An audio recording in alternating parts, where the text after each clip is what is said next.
السلام علیکم dear students, آج ہم سیکنڈ لیکچر کے لیے جو ہے ہم موجود ہیں۔ آغاز کرتے ہیں اللہ کے نام سے، بسم اللہ الرحمن الرحیم، اور اس دعا کے ساتھ کہ اللہ تعالیٰ جو ہے ہمارے لیے بہتری فرمائے اور ہماری تمام جو مشکلات ہیں انہیں دور فرمائے، آمین۔ جی، آج کا ہمارا عنوان ہے قائد اعظم اور نظریہ پاکستان۔ آپ کو پتہ ہے کہ قائد اعظم بانی پاکستان ہے، اور قائد اعظم محمد علی جناح نے جو ہے، آپ کو پتہ ہے کہ جو پاکستان ہے اس کو بنانے کا سہرا یہ قائد اعظم محمد علی جناح ان کے سر ہے۔ تو ہم یہ دیکھتے ہیں کہ انہوں نے مسلمان جو ہے قوم ہے ان کو ایک مکمل قوم اور اسلام کو ایک مکمل نظام قرار دیتے ہوئے یا ثابت کرتے ہوئے یہ فرمایا کہ پاکستان تو اسی روز وجود میں آ گیا جب پہلا ہندو مسلمان ہوا تھا۔ ان کے بقول یہ ہے کہ پاکستان اسی روز قیام پاکستان کا ہو گیا جب پہلا ہندو مسلمان ہوا تھا۔ تو اس کے بعد کیا ہے کہ پھر انہوں نے برصغیر کے مسلمان جو ان کو ایک علیحدہ اور مکمل قوم ثابت کرتے ہوئے 23 مارچ 1940 اور لاہور کا تاریخی اجلاس تھا، جو آپ کو پتہ ہے کہ کس حوالے سے مشہور ہے، قرارداد پاکستان، جو کہ 23 مارچ 1940 کو پیش کی گئی۔ تو اس اجلاس میں انہوں نے فرمایا تھا کہ انہوں نے یہ وضاحت کرتے ہوئے، اور میں نے اس کو جو اقتباس ہے اس کو وہاں پہ مختصر لکھ دیا ہے اور میں یہ ریڈ کر دیتا ہوں، آپ لوگوں نے اسے اچھی طرح سے سمجھ لینا ہے۔ وہ یہ ہے کہ ہندو مت اور اسلام صرف مذاہب نہیں بلکہ دو جداگانہ سیاسی نظام ہے، اس لیے یہ تصور محض خواب ہی سمجھنا چاہیے کہ مسلمان اور ہندو کبھی ایک مشترکہ قوم میں ڈھل جائیں گے۔ دونوں قوموں کا تعلق دو مختلف تہذیبوں سے ہے اور ہر دو تہذیبیں اپنے بنیاد، افکار اور حقیقتوں پر رکھتی ہیں، وہ ایک دوسرے کی تہذیبوں سے مختلف ہیں۔ تو اسٹوڈنٹس، آپ صرف اتنا ذہن میں رکھ لیجئے کہ ہمارا رہن سہن، ہماری خوراک، ہر چیز اس حد تک مختلف تھی کہ جو چیز مسلمانوں کے ہاں، جیسے آپ دیکھیں گائے ہم ذبح کرتے ہیں، وہ لوگ اس کی پوجا کرتے تھے۔ تو ظاہری بات ہے کہ یہ دو مختلف نظام تھے، دو مختلف معاشرتی نظام تھے، اور ان کا اکٹھے رہنا بہت مشکل تھا۔ اس کے بعد ہم یہ دیکھتے ہیں کہ 1941 میں آپ نے فرمایا کہ یہاں پر انہوں نے یہ فرمایا کہ انڈیا کبھی بھی ایک ملک یا ایک قوم نہیں تھا۔ برصغیر کا مسئلہ بین الاقوامی مسئلہ ہے اور موجودہ اختلافات ثقافتی، سماجی اور اقتصادی نوعیت پر اپنی اساس رکھتے ہیں۔ تو یہ دیکھیے بیٹا کہ اس میں انہوں نے یہ بتایا کہ انڈیا کبھی بھی ایک ملک نہیں تھا، نہ ہی یہ ایک قوم تھا، اور ہمیشہ بین الاقوامی مسئلہ ہم اس کو بولتے ہیں جب وہ ایک ملک سے نکل کر، ایک قوم سے نکل کر بات دوسری قوم تک جاتی ہے۔ تو چونکہ جیسے اس مسئلے کو دبایا جا رہا تھا، یہ کہا جا رہا تھا کہ یہ بین الاقوامی نوعیت کا مسئلہ نہیں ہے، یہ مسئلہ صرف اور صرف جو ہے ایک علاقائی ہے، تاکہ اس سے توجہ اقوام عالم کی ہٹا دی جائے۔ لیکن انہوں نے یہ ثابت کیا کہ انڈیا جو ہے یہ ایک بر صغیر ہے، یہ ایک سب کانٹیننٹ ہے جس کے اندر مختلف قومیں اور مختلف مذاہب کے جو لوگ ہیں وہ آباد ہیں، اور اس کا حل تقسیم ہی ہوگا۔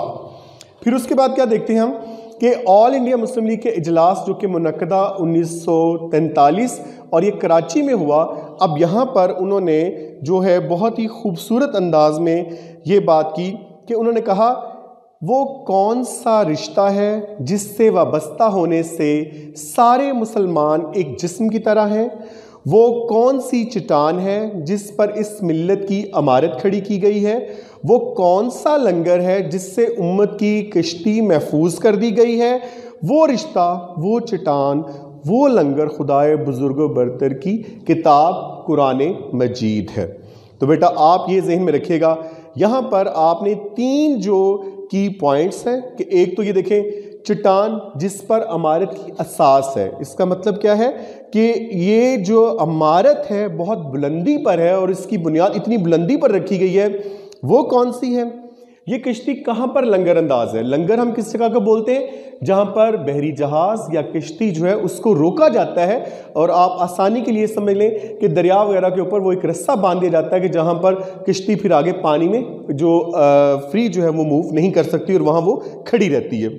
وہ لنگر کون سا ہے؟ اور پھر انہوں نے کہا کہ پھر اس کے ساتھ دیکھیے کہ اور یہ رشتہ کون سا ہے؟ یہ سارا انہوں نے کہا کہ یہ کون سا ہے؟ یہ کتاب ہے اللہ کی مقدس کتاب جس کا نام قرآن مجید ہے۔ تو یہ بیٹا 3 اس کے اندر یہ کی پوائنٹس ہیں، ان کو آپ ذہن میں رکھیں گے تو آپ کو یہ اقتباس بھی یاد رہے گا اور یہ آپ کے جو اس کے جو مختصر سوالات ہیں ان میں بھی یہ آپ کے کام آئے گا۔ اچھا جی، اس کے بعد ہم یہ دیکھتے ہیں کہ قائد اعظم نے جو تقسیم بر صغیر ہے اس کے حوالے سے کیا فرمایا۔ اس کے حوالے سے انہوں نے یہ فرمایا، ہمارے دلوں میں آزادی کی بے پناہ تڑپ ہے، ہم برطانوی تسلط سے نجات حاصل کرنا چاہتے ہیں اور اس بات پر کبھی راضی نہیں ہو سکتے کہ ہمیں ہمیشہ کے لیے ہندوؤں کی غلامی اختیار کرنے پر مجبور کر دیا جائے۔ بیٹا ذہن میں رکھیے، جو صحیح معنوں میں مسلمان ہے وہ کبھی بھی غلامی میں نہیں رہ سکتا، چاہے یہ غلامی کسی شخص کی ہو، چاہے یہ غلامی کسی قوم کی ہو۔ تو آپ نے یہ دیکھنا ہے کہ یہاں پر یہ کہا گیا کہ یہ ہمارے قائد نے بھی فرمایا کہ مسلمانوں کے اندر جو ہے آزادی کی بے پناہ تڑپ ہے وہ، اور یہ بھی فرمایا کہ ہم برطانوی تسلط یعنی برطانوی جو قبضہ ہے، انگریزوں کا جو قبضہ ہے، ہم اس سے آزادی حاصل کرنا چاہتے ہیں اور اس بات پر کبھی ہم راضی نہیں ہوں گے کہ ہم انگریزوں کی آزادی کے بعد جو ہے ہم ہندوؤں کی غلامی اختیار کر لیں، کیونکہ وجہ یہ تھی کہ اگر انگریز چلے جاتے اور ہم ہندوؤں کے ساتھ اکٹھے رہتے تو ہندو اکثریت میں تھے اور اس کے بعد آپ دیکھیں جو جدید نظام آ رہا تھا وہ جمہوریت کا تھا، اور جمہوریت جو ہے ہمیشہ آپ نے دیکھا کہ اس میں جو گورنمنٹ ہوتی ہے وہ اکثریت کی یا میجورٹی کی ہوتی ہے، تو اس لحاظ سے بھی یہ ہمارے لیے کبھی بہتر نہیں تھا۔ پھر اس کے بعد ہم یہ دیکھتے ہیں کہ اس کے بعد انہوں نے دیکھیں کہ جو تخلیق پاکستان ہے کہ قیام کے بعد جو ہے قیام پاکستان کے مقاصد انہوں نے ہمیں گنوائے، اور وہ انہوں نے کس طرح اس کو بیان کرتے ہوئے کیا کہا۔ انہوں نے کہا 10 سال سے ہم جس مملکت کی تخلیق کے لیے کوشاں تھے، خدائے بزرگ و برتر کی مہربانی سے اب ایک حقیقت بن چکا ہے۔ اب پاکستان کا مقصد ہمارے لیے اس کے علاوہ اور کچھ نہیں کہ ہم نے ایک ایسی ریاست بنائی جس میں ہم آزاد افراد کی طرح رہ سکیں، اپنی تہذیب و ثقافت کو ترقی دے پائیں اور اسلام کے اجتماعی نظام میں عدل کے اصولوں پر عمل پیرا ہو سکیں۔ تو دیکھیے بیٹا کہ پاکستان بنانے کا ہمارا مقصد یہی تھا، ہم مسلمانوں کو ہم جو ہے استحصال سے نجات دے سکیں، ہم ایک ایسی ریاست بنائیں جس میں ہم آزاد افراد کی طرح رہ سکیں، اور آزاد افراد سے مراد صرف یہی نہیں ہوتا کہ ہم صرف ایک بیرونی قبضے سے آزادی حاصل کریں، اس سے مراد یہ بھی ہے کہ ہم جو ہے تمام قسم کی جو جہالت ہے اس سے چھٹکارا پائیں اور ہر قسم کے استحصال سے اپنے آپ کو آزاد کریں۔ تو یہ بھی جو ہے انہوں نے دیکھے، اور 10 سال کی انہوں نے اسٹرگل، کیونکہ جب 1937 کے اندر جب وہ انتخابات ہوئے تو اس سے یہ تحریک زیادہ زور پکڑے ہوئے تھی اور زیادہ جوش و خروش سے یہ سلسلہ چل رہا تھا۔ جی اس کے بعد ہم یہ دیکھتے ہیں کہ پھر انہوں نے کہ نظریہ پاکستان جو ہے اس کی وضاحت کرتے ہوئے ایک بار انہوں نے یہ فرمایا